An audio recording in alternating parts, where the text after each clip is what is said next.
Welcome to Meathead Test Kitchen, where food and fitness come to hang out. Nutrition, training, and life. It's all fair game on Meathead Test Kitchen. Welcome to Meathead Test Kitchen, where we believe a strong upper body looks good on everyone, no matter their orientation. I'm Sadie. I'm Sausha. And there's a lot of shit info out there on social media and the interwebs in general on like the how and why when it comes to building your upper body. It can be tough to know what movements are gold, what's a waste of time, what's safe for you to do given your current, skill set or your goals or any of that jazz. Yeah. Like potential injuries that you're coming back from. As always, we fucking got you. By the end of this episode, you will know where these muscles are, what they do, and how to make them strong as fuck. So the episode title, if you didn't catch it, is Lats, Traps, and Delts, Oh My. So we're going to talk about your lats, traps, and your delts today. So let's get into it, because why waste time when you can just nerd out about shit for 30 minutes instead? So let's go. Let's go. Let's go. So lats, we're starting there. Latissimus dorsi is their proper name, but you can also just call them lats. That's what everybody calls them. So that's what we're going to refer to them as from here on out. They are a pair of large triangle-shaped muscles on either side of your spine. If you're on YouTube, this is your spine. They are on either side. On either side. Sausha can't really turn around because we have cords. I can. But all right, put your arm up. I also have put a your arm spine. Up. There you go. Okay, so like they come out and they go down. Yes. They like taper. So when you see bodybuilders and they have like those backs that look like they have fucking bat wings, that's their lats and they're jacked. Yes, they are. They really fucking are. Shouts out Alex. Holy oh my God, she's gonna. It'll be after her show, and I texted her the other day because she was posting updates. I'm like, I can't wait to see you holding that fucking piece of hardware this weekend. Goodness. Holy Jesus. The hard work. She looks just fantastic. Quadzilla for president. She's on TikTok. Follow her. She's the shit. Please do. That fit chick. Quadzilla on Instagram. She's just another fit chick on TikTok. Yes, sorry. So they're the triangle-shaped muscles on either side of your spine, and they go from the very inside of your upper arm by your shoulder down to the back of the pelvis at the waist. So they're creating a taper spanning your entire back. Not necessarily a right triangle, right? But kind of similar in size and shape. So the one side that's up against your spine is going to be pretty much parallel to your spine. You're going to have it go across the top where it meets into your shoulder, and then you're going to have that swoop down from your shoulder to your pelvis where it connects. Science, motherfuckers! There you go. If you hopefully I just described what your trapezius looks like, or not your trapezius, your latissimus dorsi. Sorry, I'm getting ahead of myself. Too many S's in today's episode, by the way. But like. Radio school taught me how to teach you what a fucking lat is without showing you a picture. Boom. But yeah, your muscle, so there's an insertion point of your muscle, and that means where it goes into where it attaches to the bone.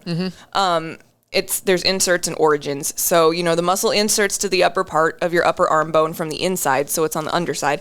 And their purpose is twofold. Your lats primarily work when you pull things and when you adduct things. So what's adduction? Raise your arm from your sides, forming a T with your torso. Congratulations, you just performed adduction. Now lower them forcefully back to your sides, and that's adduction, right back down. Yes. Abduction is going up, adduction is going down. So there you go. Now you know the difference. Woo! Hopefully. Same goes for your hips, adductors, abductors. Yes. Same principle. The thigh machine. I call it, I almost said the vagina machine, but if you are femme, you're opening your legs and you're like, woo. Hang on, I gotta go do 3 sets on the Vaginator 5000 BRB. Taken out of context, no one would have any idea what the hell we're talking about. Hi, we're stupid. You love us. What's up? But yeah, no, that's abduction, adduction is going to be the same principle if it's your arms or your hips. Yes. So how do you build yourself some thick lats? God, you almost got me to spit take on my computer on that one. That was great. If the lid's not coming off, it's coming out some other way. So deadlifts, obviously, chef's kiss. They're often thought of as a hamstring and glute developer, but they'll get your lats too. So when we say it's okay to have a sore back after deadlifts, this is why. Because a deadlift is a compound lift which requires your whole body, which is going to require your back. Yes, 1,000%. So think about it. Whether you're lifting or lowering that barbell with a heavy weight, it's hanging from your arms, and your back muscles have to pull it to keep it from dropping it. And when we talk about lat activation, that's what we're talking about. Yep. That's it. It's making sure that your lats are pulled back, that your shoulders are pulled back, but not too far back. Yes. They are straight with your neck. and that you have those muscles activated, because you can tell the difference when your lats are activated when you're not. You'll have a more rounded spine if your lats are not activated. I'm going to stand up and show you. On the YouTube. Look, I'm not activated. I'm activated. Yes. And a lot of times it'll look like you're rolling your shoulders back, because you are. But when you activate your lats, when you're about to do that deadlift, you can automatically, if you like, just try that, roll your shoulders back a little bit, pull and then pull your shoulder blades down. Feel it all. It automatically also tightens your core. Yes. Which is also very important. And this is why lat activation is so important in your weightlifting. We are going to dig into that a little bit more with some other muscles too, but lats in particular are very, very important in all of your lifts. You use your back for everything. Yes. Like you use your core for everything. So when we talk about core activation, your lats are included in that. We're talking about your entire trunk from your fucking shoulders down to your hips. All of that needs to be tight and activated. Yes. And this is how you learn these things. You know where they are. You know what they look like. Now you know what to look for or to feel when you're doing that deadlift. Yeah. Yep. And another good way, if you've got a friend with you in the gym and you're trying to just practice it, have them put their fingers gently on either side of your spine. Yep. And you'll be able to feel their fingers move when you activate your lats. Yep. Shrugs are really good for helping you learn that movement. And we're going to talk about some more of those here in a second. But rows of any kind are really great for building your lats, but we're going to pick a few of our favorites. Barbell rows are great because the required stability in the spine that you need for your core muscles when you're working with free weights, especially dumbbells, because you've got free motion on both limbs, you really have to work on activating your core to keep yourself steady. You want to keep a neutral spine. You can do isometric hamstring activity, like hinging your hips in that bent position. That helps fire your glutes. It helps fire your hams. It helps stretch your hams, which is a good thing. All of that makes this a full body pull exercise. If you think that rows are just a back and arm exercise, you are sorely fucking mistaken. There's not really very many movements that are strictly like arm. Only targeting or one chest specific thing. Yeah, like they used to make us think that because, old school bodybuilding, mantras and shit, which is fine.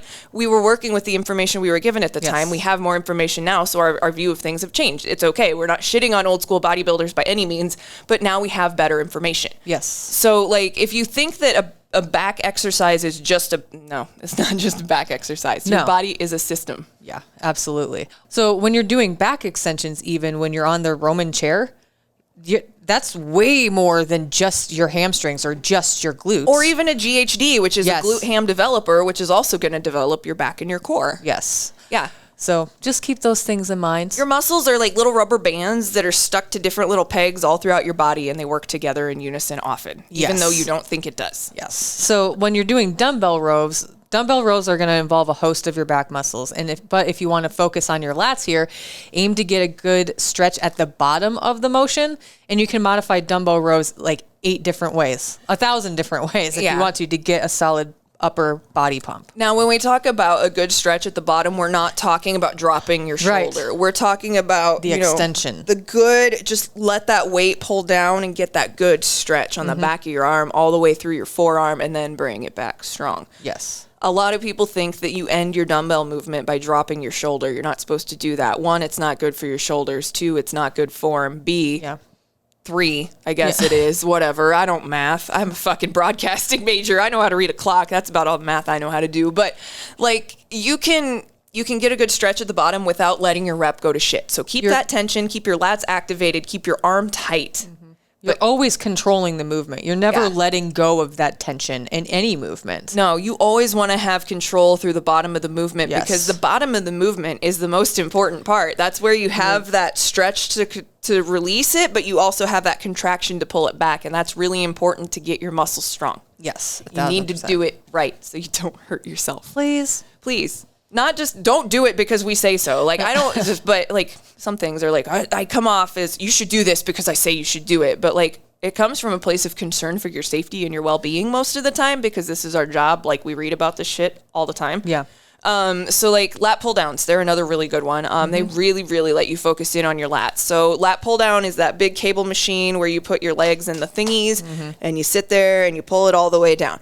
So you don't have to worry about having bad grip problems because the bar has a bunch of knurling. You can change the weights on it. You don't have to worry about any of that. You can manage your lower body perfectly because you're pretty much taking your lower body out of the equation, except for part of your glutes and your lower back. Yes. You're going to have those activated, but the rest of it, your legs, you just kind of keep them tight and in position so that you can, pull back against, because if you're doing heavy lat pull downs, there's a reason those leg pads are there, because if they're not there, you're going to go bloop when the fucking cable goes right back up.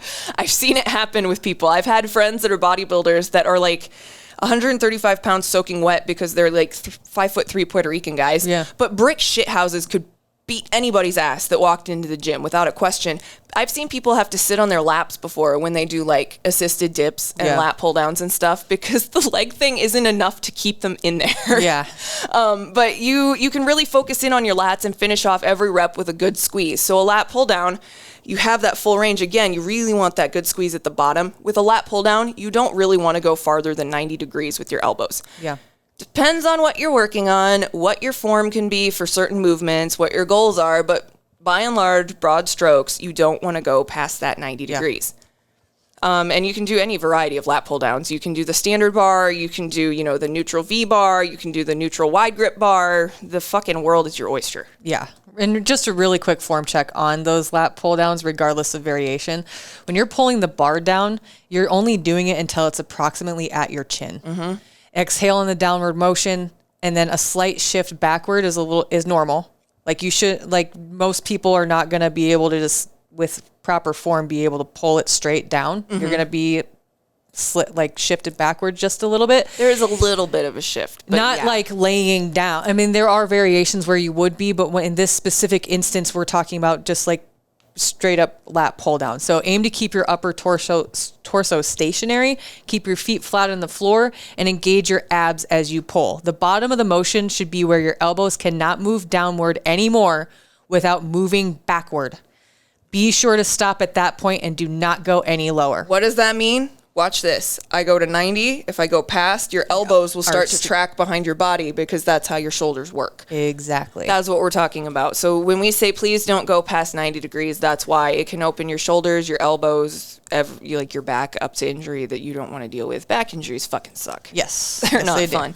And from the bottom position with a bar close to your chin, you can slowly return that bar to the starting position while controlling its ascent. You don't want to let it crash back into the weight plates. Right. Like, it should be like, kink, nothing pains me more than when I walk into a gym, and I don't say anything because this person isn't fucking paying me, so it's none of my goddamn business, but I take note of this shit when I walk around and I see people, because if you get hurt, then I'm going to be like, okay, well, this might be why you got hurt. Yeah. But I'm not going to come to you unless you get hurt and you're like, why did this happen? So like, nothing hurts me more than walking into a gym and seeing someone at the lat pull down machine that looks like fucking this. Yeah. It's like, bro, what are you doing? You're not getting any benefit out of that. No. You've got 10 pounds on there, which you're just whipping around. Like, you'd have a better time running a fucking ribbon dancer. No, seriously, you'd be safer. Yeah. Like, it wouldn't make as much noise. You wouldn't look as awkward. But, like, just make sure that your lat pull-down form is good. And as always, if you have a question, ask somebody that works at the front desk. They are there for a reason. They're getting paid to help you. If it doesn't feel quite right, or it doesn't feel like you are getting the benefit out of the movement that you're doing, just it's okay to ask for help. Yeah. No one's here to shame anybody for not knowing. There's so much to know that there's nothing wrong with not knowing exactly how to do something correctly. Yeah. And then you learn by knowing, and then maybe you can help the next person that is doing the same thing. Know better, do better. Yes. Life mantra. Yeah. 1,000%. So, traps. Oof. Ooh, yeah. Love them. Those giant speed bump muscles you see on strong athletes, those are your traps. Mm-hmm. The trapezius is a large muscle in your back. It starts at the back of your head and neck and extends across your shoulders and down the middle of your back, forming a trapezoid. Yeah, that was more of a triangle, but you know what a trapezoid looks like. Geometry class, I don't know. But without getting too deep into your anatomy lesson today, the trapezius muscle is divided into 3 parts. You have an upper, a middle, and a lower area. Now, each area is going to have a different use. That's why they all have different names. Mm-hmm. The upper trap it originates from your occipital bone in the back of your skull, and it goes down the back of your neck. The muscle also has attachments to parts of the cervical spine, 1 through 6. Attachments to the lower fibers of the trapezius come from the spine 2, cervical 7 through thoracic 12. So like trapezius, your lats, they are very closely tied into your spine. You can see why we're harping on why they're important, right? Because strong backs are healthy backs, and healthy backs make healthy humans, and healthy humans are happy. Yay! Woo woo. Most of us are. Yeah. Well, we try our best. So Day to day sometimes. the trapezius muscle acts as both a posture stabilizer and a movement muscle. So the traps play an important role in your posture. They move the shoulders, lift arms out to the side, and protect the neck and the spine. You use them when you shrug, when you pull your shoulders back. It's involved. And so how do you grow your own speed bumps? Ooh. Well, deadlifts. You know why? Because they're a magical compound pulling movement. But for real, any pulling movement, if you want fat traps, push-pull day. Push-pull day is your friend. It's going to make the front muscles of the push part more symmetrical with the back muscles of the pull part, but it's going to make your trunk super fucking strong. Like, trap muscles on Olympic weightlifters, on power lifters, on bodybuilders are always fucking huge. Football players, always fucking huge, because those dudes are pushing and pulling all day long. Yes. If you do that movement right now, you're going to feel your lats activate and you're going to feel your traps kick in when you do that pulling backwards movement. I just felt them kick in right there. Yeah. Whoop, all the way across. Speed bump muscles, they used to like be the hallmark sign of a fucking lowly meathead, but now I feel like everybody is embracing them, as they should, because they look fucking great on everyone. Agreed. Nothing looks better than looking like you've got 2 fucking buses parked on the sides of your neck. Love it. Face pulls, they're another one that's really good for your traps. They can be done with a cable machine, a resistance band if you're short on equipment or space, or you can even lay on the ground with a dumbbell and do a dumbbell face pull. Like, you've got a lot of ways that you can modify these movements. Yeah. It's a slept-on movement. A lot of people think it's exclusively for bodybuilders or people that train for aesthetics. It can be. It's a really good one for them, but it's also super useful for you. It can be clutch in helping you build a stronger upper body. Yeah, like 1 point that words. I was trying to say 1,000, and then I was like, no, 100, no, 1 billion. Anyway, it's important. So rack pulls are also great for your trap gain. I know, right? Rack pulls are also great for your trap gains. You're focusing on strength and form for other compound lifts. So by taking the weight off the ground and lifting it from an elevated place, you can focus more on the pull without the full range of motion and lower back stress of a standard deadlift. So you're kind of taking the hinge out of it. Yes. Yeah. I mean, it's going to teach you what the very top of your hip hinge is going to feel like, which is important. That's a really important thing to train. Rack pulls are another thing that's slept on, is why we're talking about them. They're another thing that, like, people don't really know a lot about. When I do programming for a lot of newcomers, they're like, what's a rack pull? And I'm like, okay, you're going to go stand in the squat rack. Here's a TLDR of what the fuck a rack pull is. Take notes. Stand in the squat rack. Put the barbell at, like, I don't know, 3 to 4 inches below your crotch. And that's your starting point.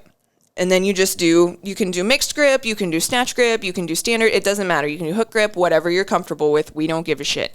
But you're going to basically do like a 4-inch deadlift. And you're going to load it pretty fucking heavy because you're only doing 4 inches of movement. So it's a really good way for you to learn what hip hinge under heavy load feels like without being able to hurt yourself.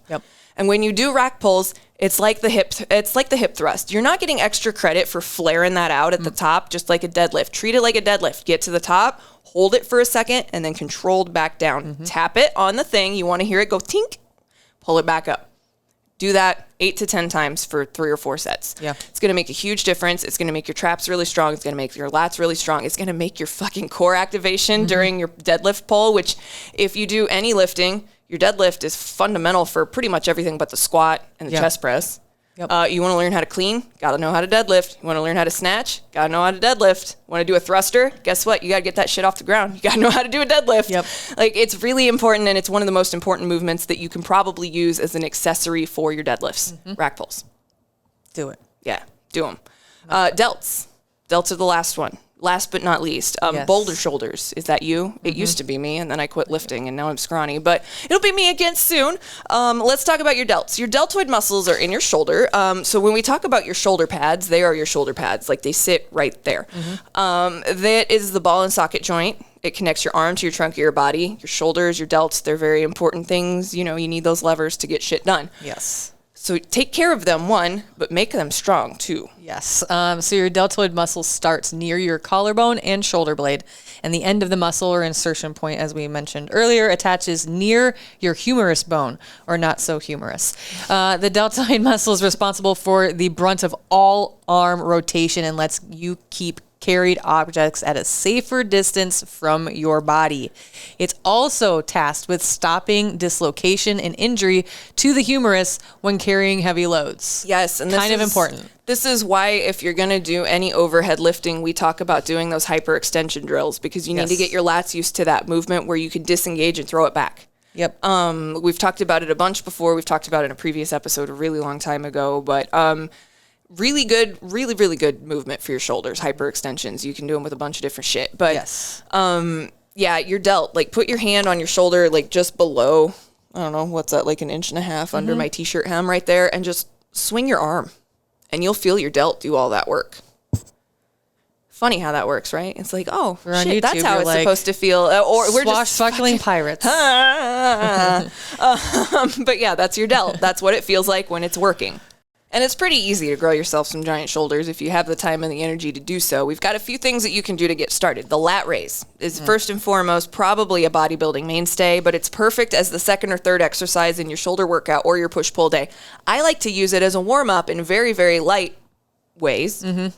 Like it can be, it's like the second or third part of your like upper body day warm-up. I'll be like, all right, super light lat raises. Rip off 3 of 20, go fucking lift. And lat stands for lateral, not lats. Yeah, not lateral raises. You're not using your lats. I know, right? It's a misnomer. Thank you for catching that, because I didn't even fucking think about it.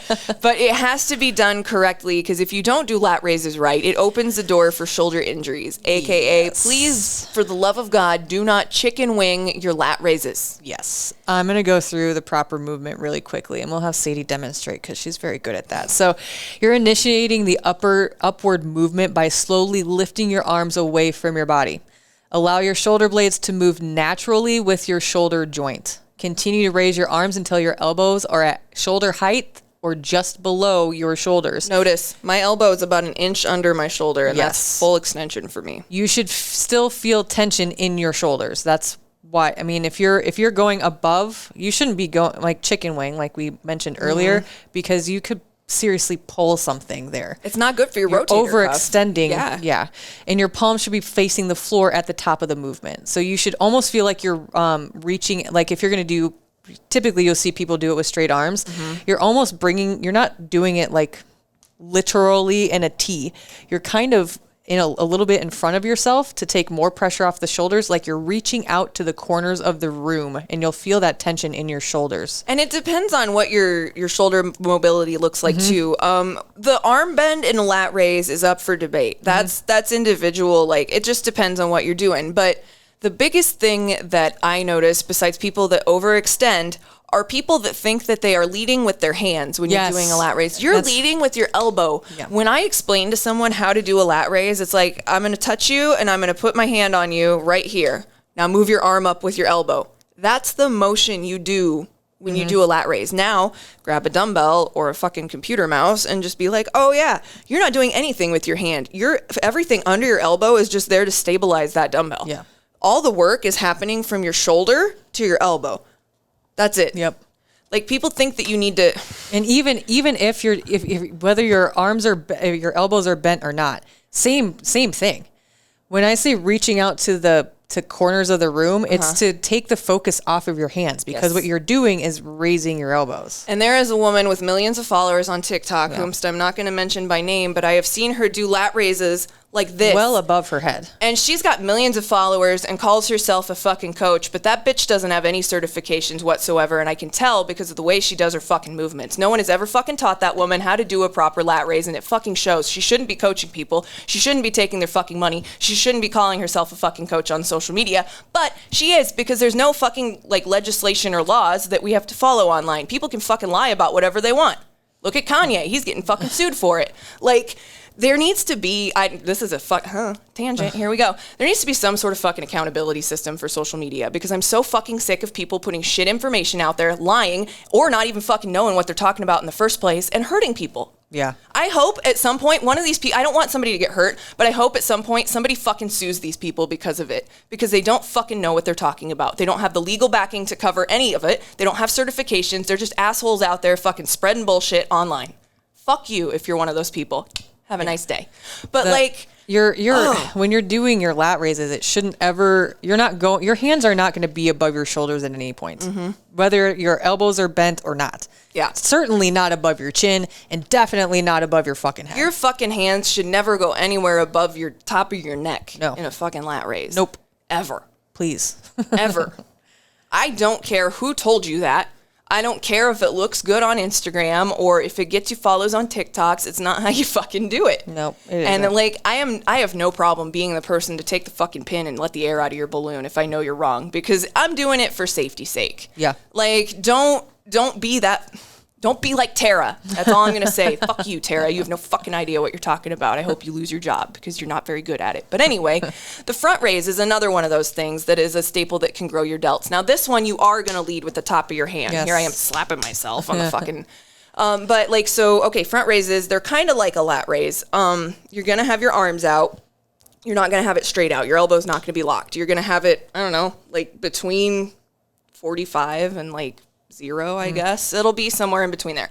But have it out, and that's when you lead with the top of your hand. That's when I'm overdoing it because I'm sitting at a table. But your front raise shouldn't go, it's same rules. Yeah. Should never go above your rotator cuff. Should never go above your shoulder. I'm doing it this way just for sake of ease because I have a computer screen in front of my face. Right.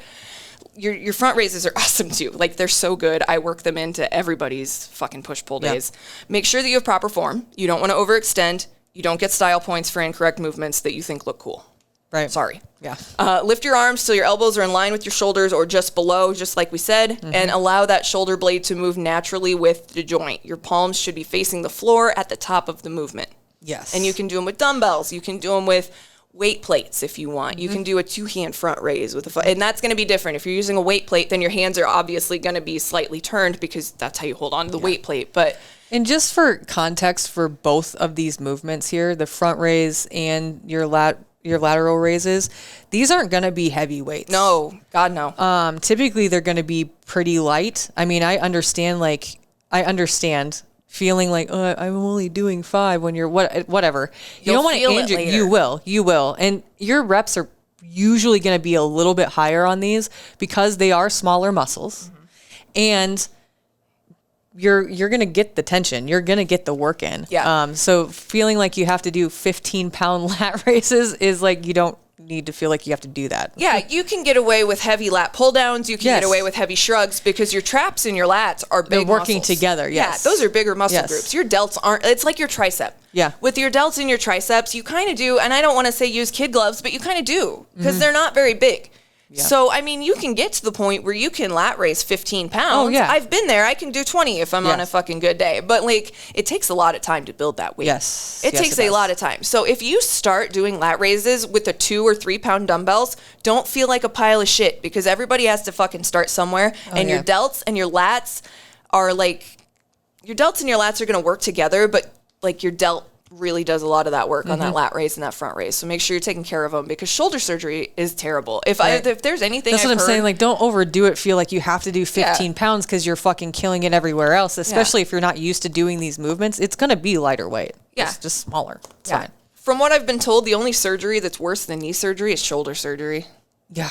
So avoid that at all costs if you can. And it takes a long fucking time. I'm not talking from personal experience, but my husband earlier in the year, well, he didn't break his shoulder, but he did break his shoulder and avoided surgery. But even still without the surgery, it was like, I think 6-7 months ago now. And he's just now feeling like it's kind of like back to normal. Like, you don't want to fucking give rock your body shit. time. Yeah.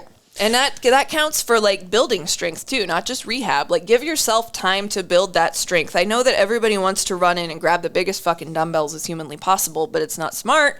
And it's not sustainable. If you ask anybody who started any kind of fitness journey and then going and building muscle and ask them actually how long it took them to get where they're at, a lot of times 4, 5, 6, 7 plus years to get where they're at. And that's with consistency.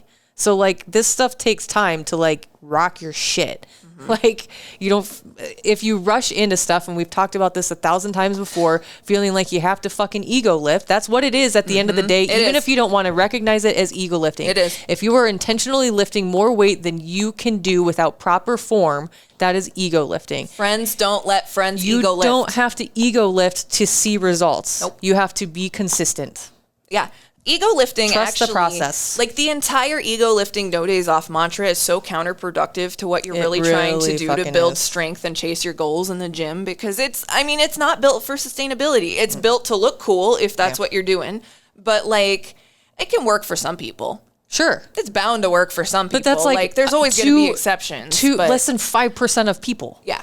Yeah, you really have to be wired a certain way or just be a hardcore athlete to be able to train like that. And even then, hardcore athletes don't even train like that very often. Right. Like, the whole no days off thing, like, if there's one thing besides disinformation that we could just cut it out of the fucking fitness industry and social media, whatever, it would be the no days off mantra, because it hurts so much progress. Like, you're going to go in and you're going to do these super heavy lat raises because you looked like a super awesome gym bro in front of these guys you don't even know. Within proper form. Within proper form. And your arms are going to feel like they're going to... talking about those gentlemen or ladies. Or both. Like, it could be the person, that I'm, whatever, or it could be the other people. But you're going to do that, and your arms are going to feel like a bag of dicks for like 2 days, if not longer. If you hurt them, they're really going to feel like shit. And then you're not going to want to go to the gym. And what fucking purpose does that serve? And then it's all cyclical, you know? It is. We've mentioned this psychology. Before. Like, you ego lift or whatever, you lift too heavy a weight, you get some fucking pain in your muscles afterwards. Sometimes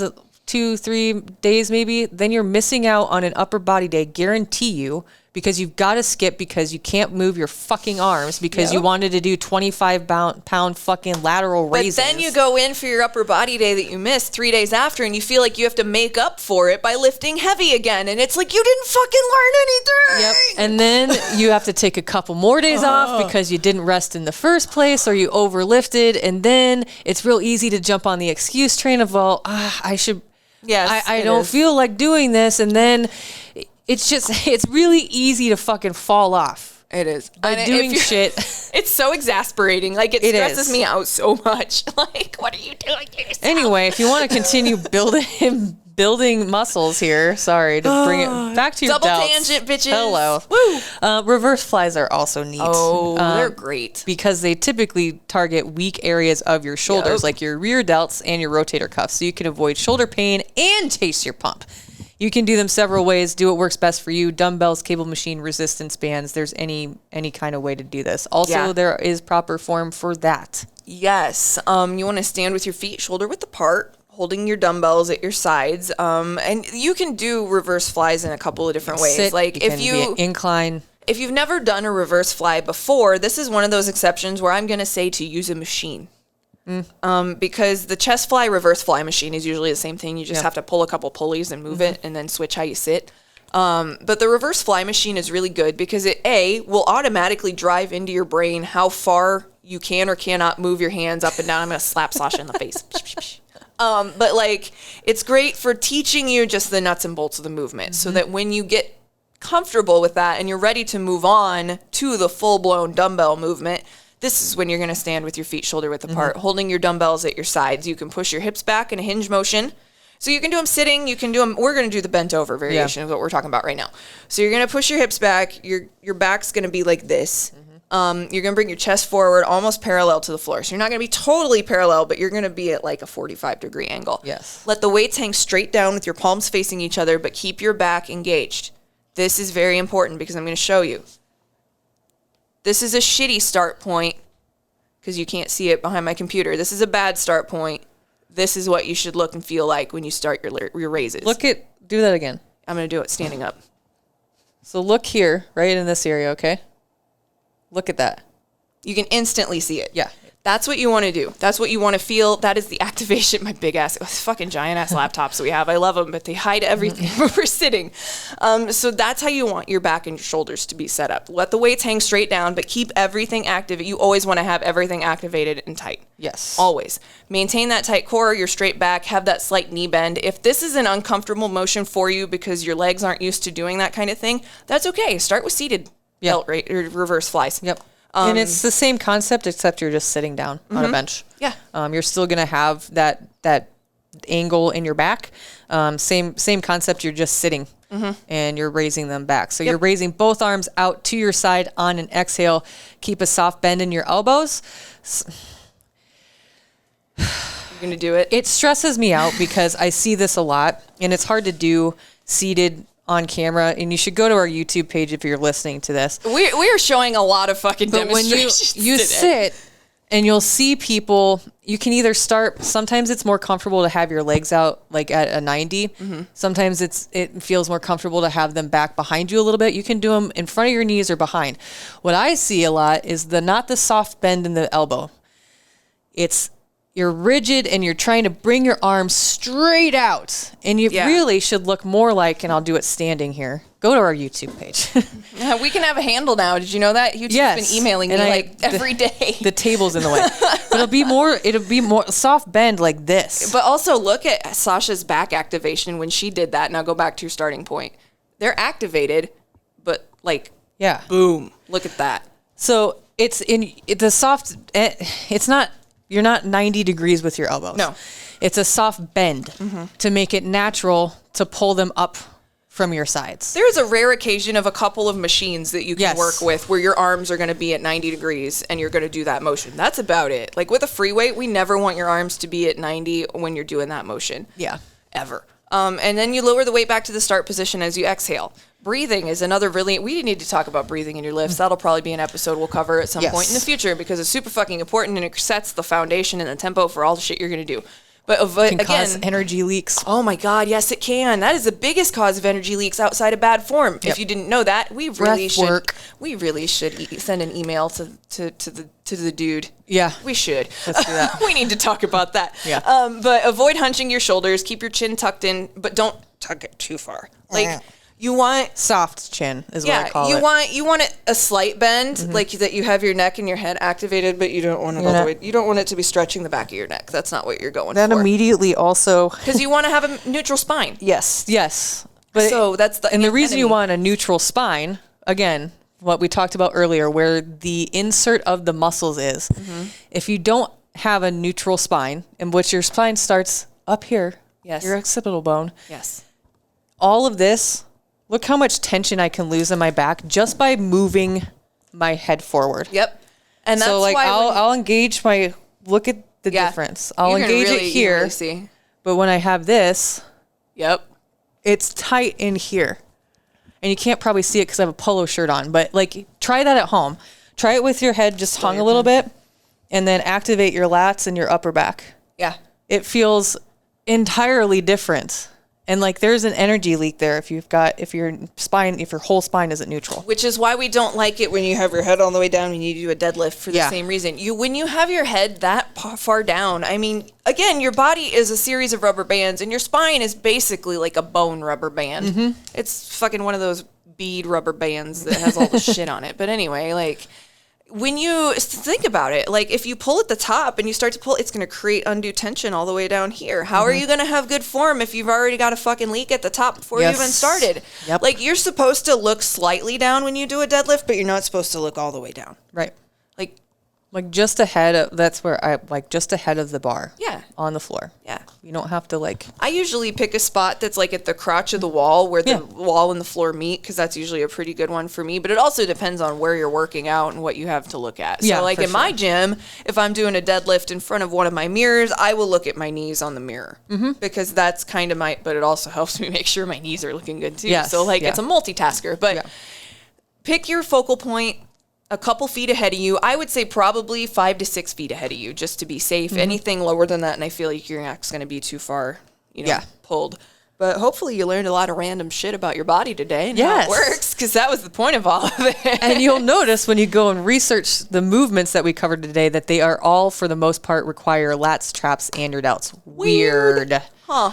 No wonder we slammed through them all together in this episode today. Make sure that if you like the podcast and want to rock us everywhere you go, we have merch. Yeah, we have sick ass merch. Yeah, like, we do. I'm biased because it's our podcast, but we have some really fucking great merch because our company that we podcast for is the tits.